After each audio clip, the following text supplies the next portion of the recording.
لقد تعبت. في كل مرة أسمع بخبر انتقال مبابي إلى ريال مدريد لا يحصل أي شيء. 2017 سينتقل، لم يحصل أي شيء. 2018 سينتقل، لم يحصل أي شيء. 2021 سينتقل، لم يحصل أي شيء. ركز معي، هذه السنوات مضبوطة، وهذا ليس جديدا عليه. فمنذ سنة 2017 عندما قدم إمبابي أداء ممتازا في فريقه موناكو الذي قاده إلى النصف النهائي لدور أبطال أوروبا الشامبيونز ليغ، بدأت سلسلة من الأخبار. كنت أريد قول بدأت سلسلة من الانتقالات، كنت أريد قولها، كنت أريد أن أقولها بجدة. يا أخي، هذه الجملة أجمل من جملة سلسلة من الأخبار. الجملة متناسقة مع الجملة. لكن المهم، منذ ذلك الوقت كان يتم تداول خبر انتقاله إلى ريال مدريد إلى الآن. أتصدق؟ 7 سنوات من الانتظار. مشجعو ريال مدريد كانوا ينتظرون انضمامه كل هذه المدة، لكنني سأخبرك عن سبب تأجيل هذا العقد كل هذه المدة. لعب مبابي مع فريق ريال مدريد كان حلمه منذ الطفولة، من حبه للفريق وكون رونالدو الذي كان يلعب في فريق ريال مدريد سابقا قدوته في كرة القدم، لكنه لم يتمكن من الانضمام للفريق لعدة أسباب. أولا، في ذلك الوقت عندما كان مبابي في 17 من عمره كان يلعب مع نادي يدعى موناكو. في ذلك الوقت أيضا ريال مدريد أبدت اهتماما كبيرا بمبابي ودعته للانضمام إلى النادي، لكنه هو ووالداه رفضوا العرض وقرروا الاستقرار في فرنسا نظرا لصغر سنه ورغبته في التدرب في نادي بلده والتطور حتى يصبح مستعدا للانتقال إلى ريال مدريد. كما قدم أيضا باريس سان جيرمان إلى مبابي عرضا بالانضمام إلى الفريق قيمته تصل إلى 200 مليون دولار لمدة 4 سنوات، بمعنى سيلعب مع نادي البي اس جي من سنة 2018 إلى سنة 2022. إذا أراد أي نادي آخر أن يوقع معه عقد الانضمام يجب أن يتعاقد معه في سنة 2021 أو قبل أن يجدد عقده في سنة 2022. في سنة 2021 كانت ريال مدريد على مقربة من التعاقد معه، كانت ستصبح الحياة جميلة وسينضم إلى فريق أحلامه والكل سعيد، حتى تدخل ماكرون رئيس فرنسا، حيث طلب منه بنفسه البقاء في نادي البي اس جي مع تجديد عقد تصل قيمته إلى 680 مليون دولار لمدة 3 سنوات.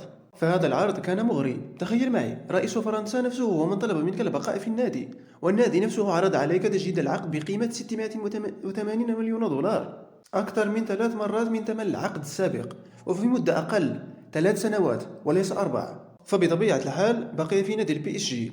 لا أدري إذا كان على يقول من الطبيعي أو من المنطقي، لكن لكنها فلوس، والفلوس تغير النفوس. اعتذر مبابي لنادي ريال مدريد لأنه وافق من قبل وكان سيكمل العقد، لكن عرض باريس سان جيرمان كان مغريا. بيريز كان مستاء لرفضه فرصة الانضمام إلى الفريق، كما تعرض أيضا لموجة من الغضب وحملة كراهية من مشجعي ريال مدريد لأنهم كانوا ينتظرون انضمامه. En los últimos meses, ahora será, porque no hace mucho que ha pasado lo de Mbappé. El último mes. Bueno, pues es muy fácil de explicar. Yo si quieres se lo explico en un momento, sí. Digo, ¿Mbappé traicionó a Florentino Pérez? No, porque va a traicionar. Vamos a ver, Mbappé, digamos, transmitió a todo el mundo su deseo de jugar en el Madrid, que era su sueño de pequeño, y es verdad. Se ha comprado todas las camisetas a lo largo de la historia y eso la manifesta él públicamente.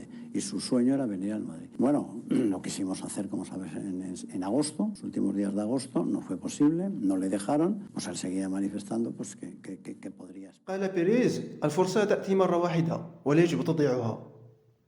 حقا؟ أنا لا أعتقد ذلك.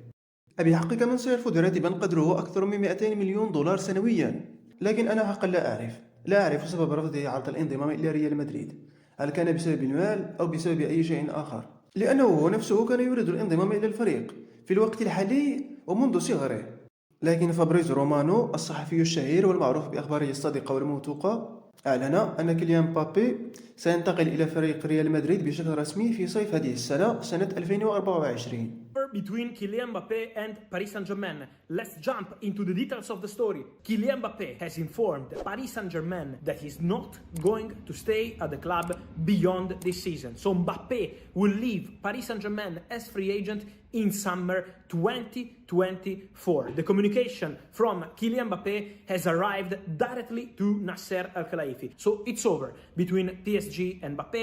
Obviously now they will communicate together the terms of his exit, something about the salary. He's not going to receive the loyalty bonus from Paris Saint-Germain as part of the gentleman agreement made last summer between Mbappé and Nasser Al-Khelaifi. What's next? As of today, Kylian Mbappé has not signed anything yet with any club, but Real Madrid keep working on the deal with total confidence. It's the same situation I told you some weeks ago, has not changed. Real Madrid are working on it, Real Madrid are confident, Real Madrid believe that this time Kylian Mbappé can really join them.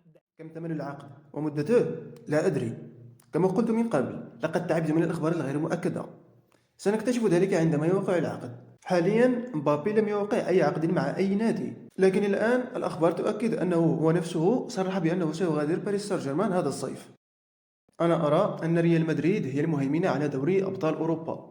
أنا أتحدث عن الموسم الحالي، فما بالك بالموسم القادم عند انضمام إمبابي إلى ريال مدريد؟ ها فينيسيوس، بيلينغهام، مودريتش، رودريغو، تبارك الله، فريق الأحلام بمعنى الكلمة.